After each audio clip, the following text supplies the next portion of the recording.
શહેરના ડિંડોલી વિસ્તારમાં ગુનેગારોની હિંમત એટલી હદે વધી ગઈ છે કે તેઓ ખુલ્લેઆમ જીવલેણ હુમલાઓને અંજામ આપી રહ્યા છે। એક ચોંકાવનારી ઘટના મોડી રાત્રે ડિંડોલી વિસ્તારમાં રહેતા અમન રાજપૂત નામના યુવક અને તેની માતા પર અજાણ્યા હુમલાખોરોએ ચપ્પુ વડે જીવલેણ હુમલો કર્યો હતો। આ ઘટનાએ સમગ્ર વિસ્તારમાં ભયનો માહોલ સર્જી દીધો છે। ઈજાગ્રસ્ત માતા પુત્રને તાત્કાલિક સારવાર માટે સિવિલ હોસ્પિટલ ખસેડવામાં આવ્યા હતા અને ડિંડોલી પોલીસે ઘટનાની તપાસ શરૂ કરી છે।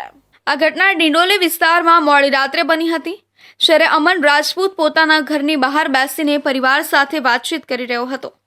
અચાનક કેટલાક હુમલાખોરો ત્યાં આવી ચઢ્યા અને અમન પર ચપ્પુ વડે હુમલો કર્યો હતો।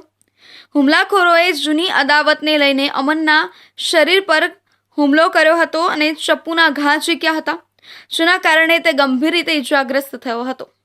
આ દરમિયાન અમનની માતા જ્યારે પુત્રને બચાવવા આગળ આવી ત્યારે હુમલાખોરોએ તેના પર પણ હુમલો કર્યો હતો, જેના કારણે તેઓ પણ ગંભીર રીતે ઇજાગ્રસ્ત થયા હતા।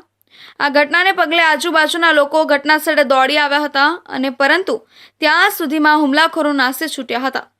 સ્થાનિક લોકોએ તાત્કાલિક 108 એમ્બ્યુલન્સને જાણ કરી અને ઇજાગ્રસ્ત અમન અને તેની માતાને સારવાર માટે સુરતની નવી સિવિલ હોસ્પિટલમાં ખસેડવામાં આવ્યા। હાલ બંનેની હાલત ગંભીર હોવાનું જાણવા મળ્યું છે અને ડોક્ટરો તેમનો જીવ બચાવવા માટે પૂરી કોશિશ કરી રહ્યા છે।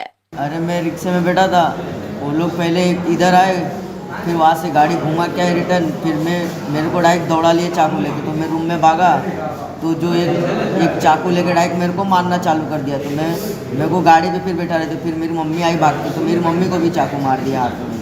कौन था मारने वाला? मालिया था और वो था सम्राट था। 2 लोग का मैंने चेहरा देखा था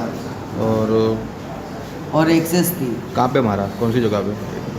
एक इधर मारा है और एक जांग पे मारा है। कौन सा जगह, एरिया कौन सा है? जगदम्बा नगर। कौन सा है? डिंडोली, नवागांव? नवागांव डिंडोली। कितने लोग थे मारने में? 6 लोग थे। આ ઘટનાને પગલે ડિંડોલી વિસ્તારના રહેવાસીઓમાં ભયનો માહોલ ફેલાયો છે। સ્થાનિક લોકોનું કહેવું છે કે ગુનેગારોની હિંમત દિવસે ને દિવસે વધી રહી છે અને આવી ઘટનાઓ શહેરની કાયદો અને વ્યવસ્થા પર સવાલો ઊભા કરે છે।